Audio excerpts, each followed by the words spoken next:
you guys. Happy Monday. I just wanted to come on and do a quick little video on the book I read. I did not buy it I bought it online, so I have to show you on my phone. That's the cover, Breast, the Owner's Manual by Dr. Kristi Funk. And she is awesome. If you hear her YouTube videos, you'll want to buy her book. I can tell you that after reading, a bunch of books, this one's pretty small. It doesn't have that much information in it. Hi, Holly. Hi, Maria. I'm glad you guys can join me. I'm just reviewing Dr. Funk's book, Breast, the Owner's Manual. She's been on a bunch of stuff. She's like the go-to person for, I think, that show, The Doctors, when they talk about breast health. She's Angelina Jolie's doctor and Sheryl Crow's doctor. And Sheryl Crow writes the first part of the book, the intro. The thing that I was a little disappointed because it's kind of short. It's kind of short on the full picture, the way Anti-Cancer or Chris Work's book talks about everything in your life. This really just focuses on the food, but the research is there, and there's some interesting stuff and some good things to hear if you're not ready to give some things up. So she starts off with like facts. So I just wrote like the most interesting ones down that you may or may not know. I did not know them. We all start out as girls. That's why boys have nipples. So nipples show up in utero, and then the hormones are washed over the baby, and then that decides whether it's a boy or a girl. So I didn't know that.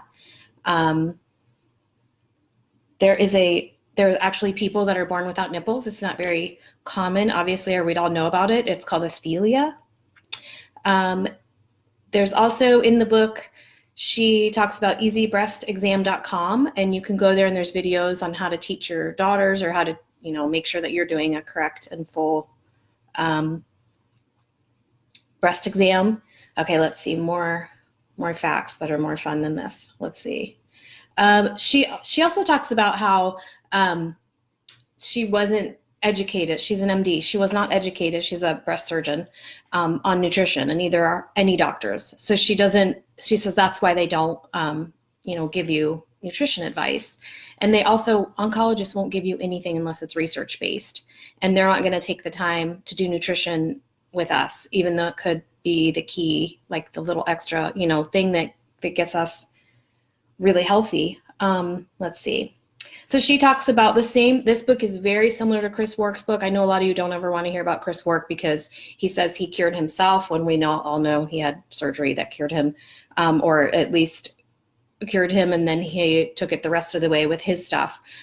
So it's a little bit misrepresentation by him. So people get very angry when you mention Chris beat cancer.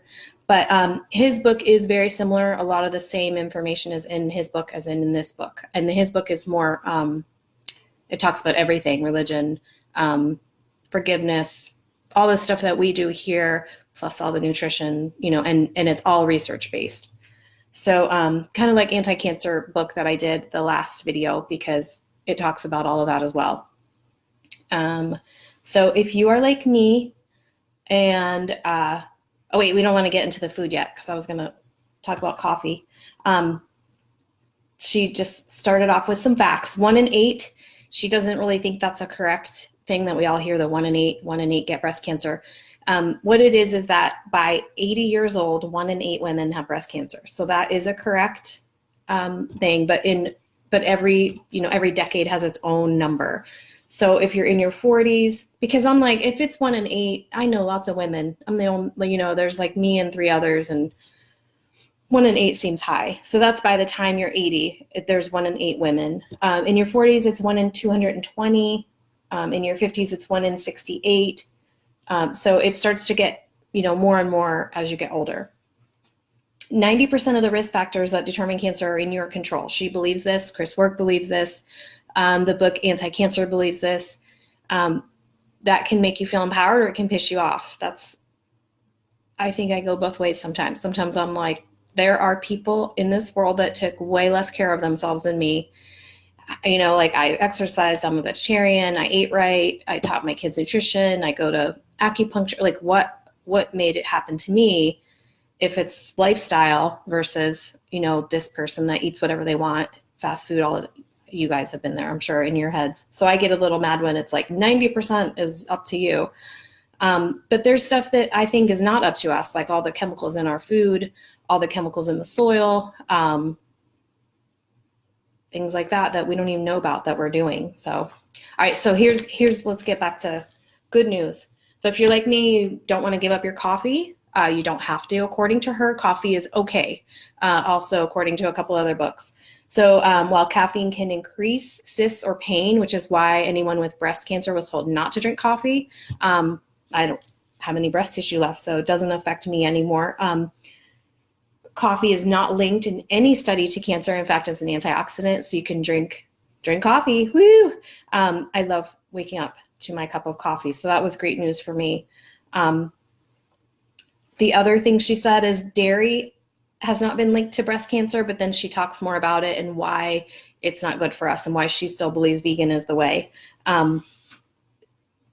She also wanted to debunk some myths, like pH levels, and they're linked to cancer. There is no research that says drinking alkaline water will help you in any way. And she believes once it hits your stomach acid makes it acidic anyway, so you're wasting your money with that.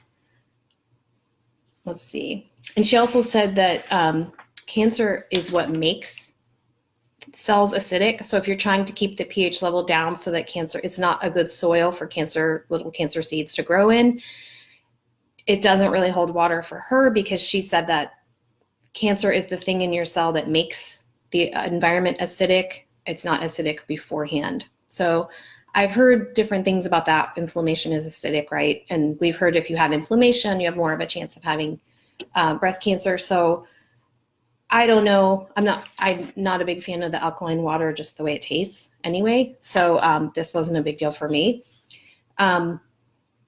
She also said that underwires have never in any research been connected to cancer. So if you have been wearing underwires, I mean, I'm sure they fit, right? They're not like squeezing you, that they have not been linked to any breast cancer studies have shown that underwires do anything.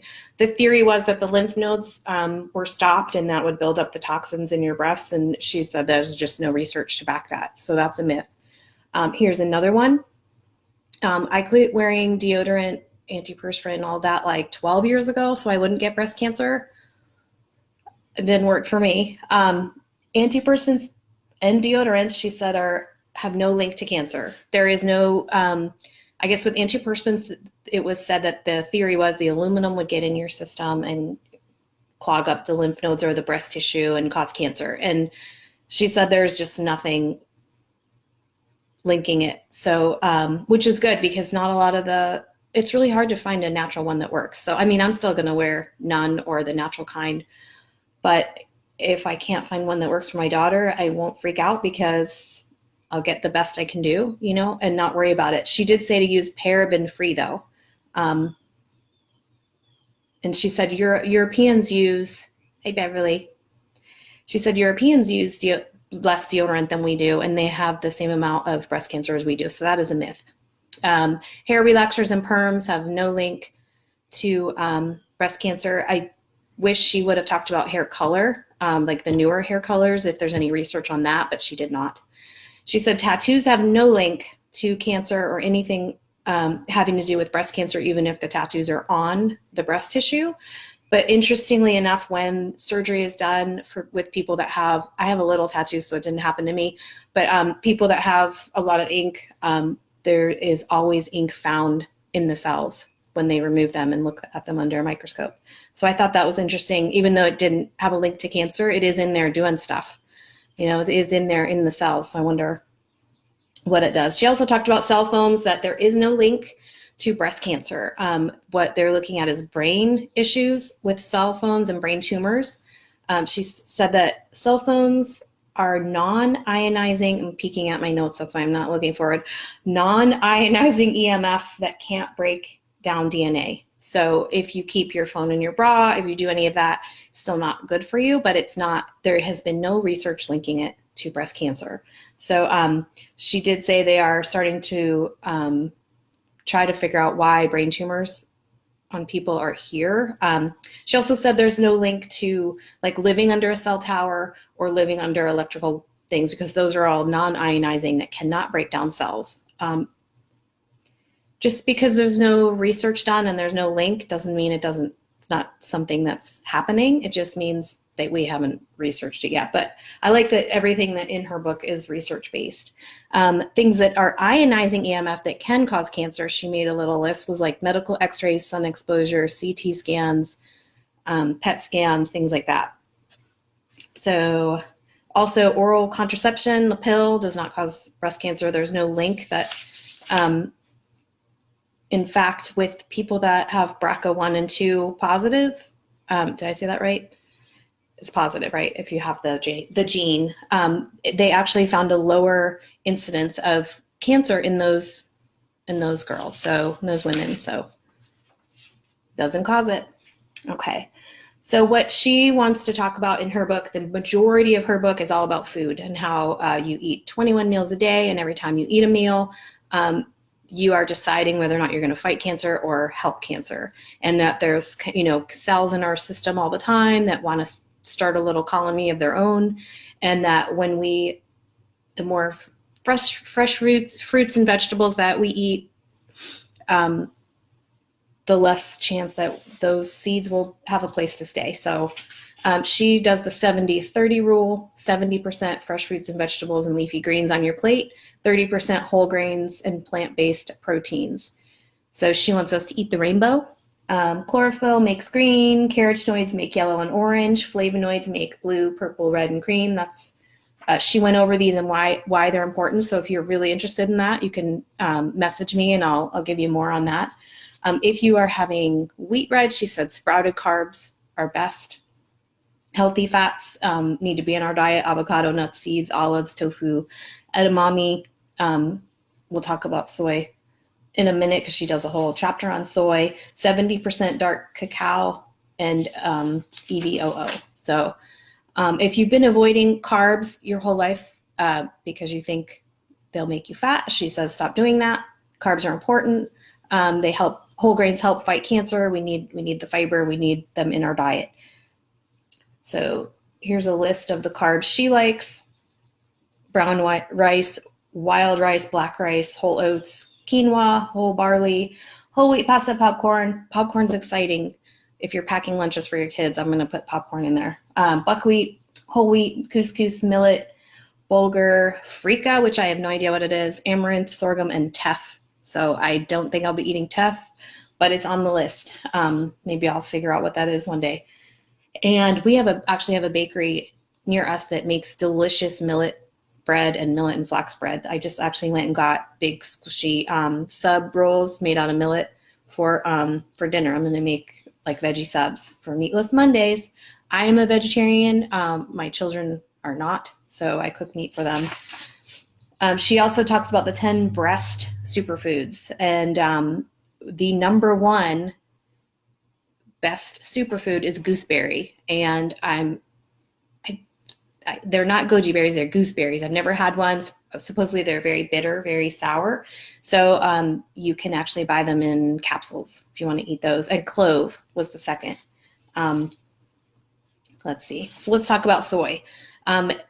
Should you have it? Should you not? I did see an article that you shouldn't take it with Taxol if you're on chemo still, because it interferes. But soy, well, it's almost like every other thing you read. It's like, eat it, don't eat it, eat it, don't eat it. She says research shows that it's good for you. So, and then she says why. And I tried to make a little tiny, like one sentence out of her big, long explanation of why it's good. So soy uses different estrogen receptors than cancer cells. And not only does it use different receptors, it blocks the receptors that cancer can use to, I guess, estrogen boosts cancer cell growth. So it stops that, and it gives an anti-estrogen effect. She actually cited a bunch of studies that were done. There was one done in Texas with Texan women. They drank soy, their estrogen dropped. After the study, they came back and did blood work. 3 months later, their estrogen was still lower, even though they had stopped the soy. So there's a certain amount of soy you should eat, no more than 3 to 5 servings a day. 3 servings is her favorite. She says she wants us to have 3 servings a day, and a serving is a half a cup. And if you do, I was going to get my soy milk. I don't think you need to see it, do you? So the Silk, if you look on the Silk with the no sugar added, it will say soybeans and water as the first ingredient. So look for that. Don't have the ones with all the chemicals in them. And soy isolate is not the same thing. That's not what we're talking about. We're talking about soy. And then edamame, half a cup of edamame is a serving, which is yummy.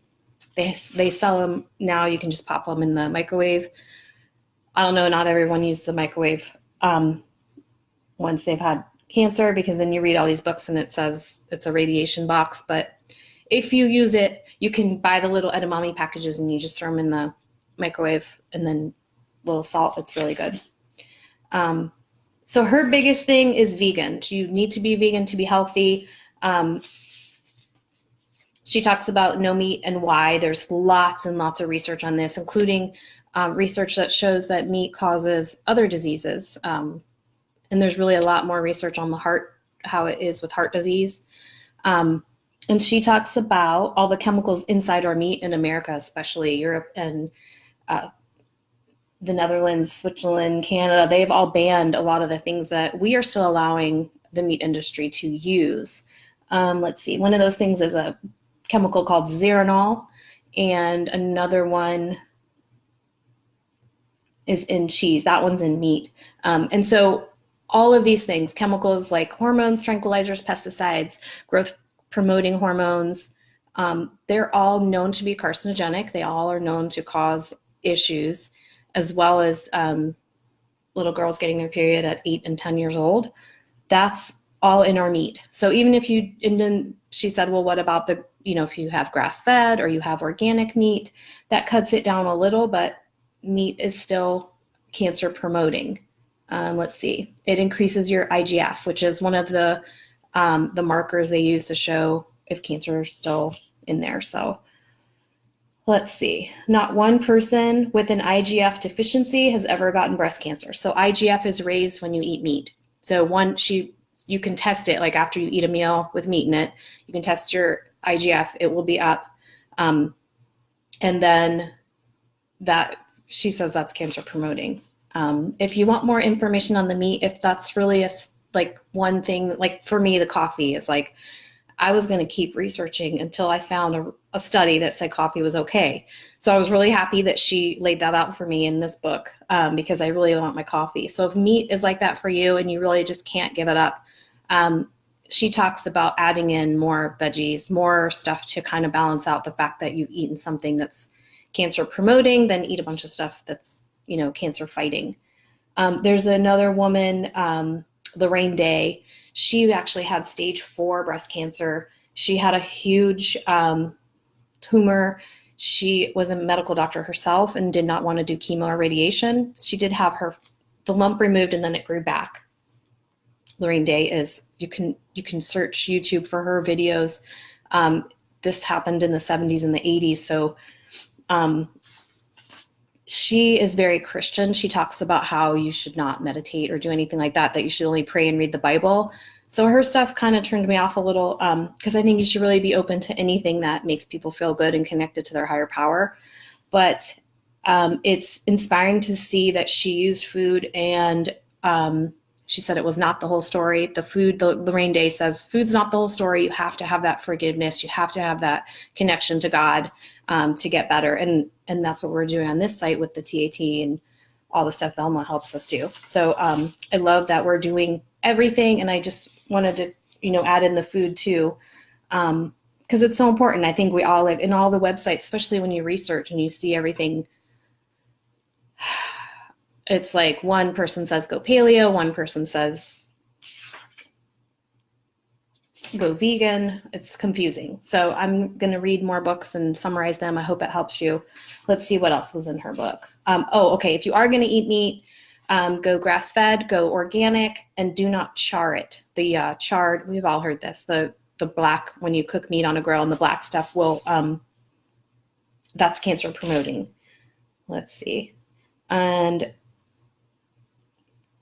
the other thing she talked about was processed meats. We all know that those have been proven carcinogens, but really she said they're worse than cigarettes. So if you could get rid of bacon, cold cuts, anything with nitrates in it, hot dogs, if you are going to eat meat, don't eat that stuff. All right, so here's the dairy, the cheese. Oh, I love cheese. Unfortunately, she is not a big fan of cheese because of the hormones and the fact that we shoot our cows up with so much stuff and they're constantly pregnant. So it's not just regular, on a farm cows. We're eating cheese from cows that have been continually pregnant their entire lives. And so the hormone levels in this cheese in milk is huge. Hormones are in the fat. So if you cannot give up cheese, you still want to have some cheese once in a while, get the low fat, because all of the hormones and the chemicals and stuff tend to be in the fat part of the dairy. So that's kind of good. We can kind of play with it a little. The bovine leukemia virus is in all of our cows in the big farms and stuff. And so that definitely is found in us because we drink the milk, eat the cheese, and it's in us too. So that is a lot of inflammation caused by cheese is caused by that bovine leukemia virus that's found in all of our cows that are in, oh,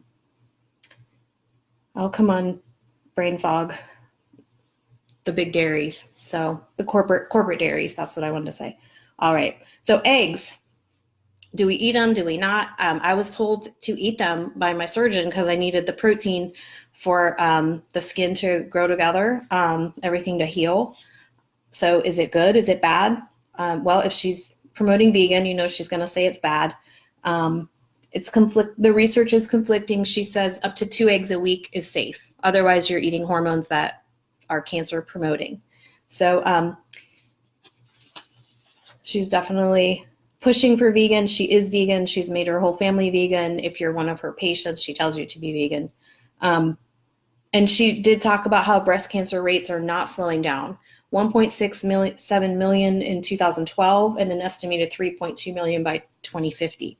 So we are missing something in this disease that's, it's still going. BMI plays a role. Exercise lowers your risk. Extra fat on your body raises it. If you've never been pregnant or you waited until your late 30s, 40s to have a baby, your risk goes up. I've never been pregnant, so that's probably one of my risk factors too. And HRT causes a high risk. Let's see.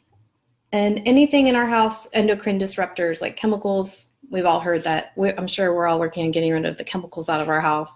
And she does talk about that a little bit, and then her book's over. So if you have questions about this book that I didn't talk about that you think might be in it, please ask me. I'll look it up in her book.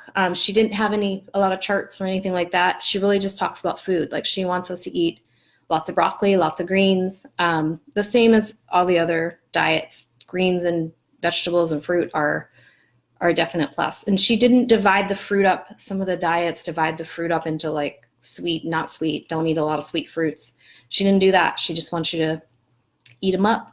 So that was her whole book. I really think you don't need to buy her book. I think her YouTube video, there's an interview with Chris Work that she does that really talks about everything, close to everything that I told you about. The really cool thing that she did do that I want to talk about is she has a website called pinklotus.com. pinklotus.com, and I'll put it in the comments, where you can go on and you can register and then you can get a breast buddy. So if you, whatever stage you're at, if you want somebody that's already been there, been through it, then you can find a breast buddy. If you've already, you've already been through everything, you're healthy, you want to help someone else, you can go on there and become a breast buddy and help someone through it. The only problem I have is a lot of the stuff that helped me, I forget until, someone asks me about it, because that's the stuff you want to forget, right? Like all those side effects you had from chemo and like how you dealt with it. Hopefully I can remember enough to be a good breast buddy. But I just really liked that part of her whole program is you can be a breast buddy and give back to someone else directly. So they'll hook you up with somebody. And I think that's it for her book. I like her. If you watch her videos, you'll like her too. But her book's not huge. The message is pretty clear. Vegan is her thing. So I hope you guys are eating your veggies, and you have a great day. If you guys have any questions, just comment, let me know. And me and Velma have both been really busy, but we'll be doing another TAT here soon. And I hope you guys are finding those helpful. I find them very helpful, obviously, since I made this Facebook group just to do them with you. So that's it. I hope you guys have a great day. I'll talk to you soon. Bye-bye.